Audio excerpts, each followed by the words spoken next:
به دنیا نمی آورد. چی میشد اگه پاهای من میشکست ولی منو سمتت نمی آورد؟ چی میشد هیچکی دلمو نمیشکست؟ چی میشد هیچ وقت گریه نمی کردم؟ چی میشد مثل خودت سنگدل میشدم؟ میگفتم میرم و بر نمی گردم. چی میشد یه شب خوابم ببره صبح که بیدار میشم تو کنار من باشی؟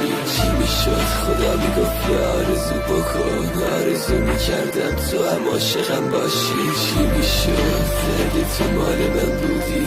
چی میشد اگه نمیگفتم ای کاش؟ چی میشد اگه خدا یکم هوامو داشت به میگفت تو هر وقت خواستی کنارش باش؟ چی میشد وقتی حق میکردم دلم واسه خودم نمیسود؟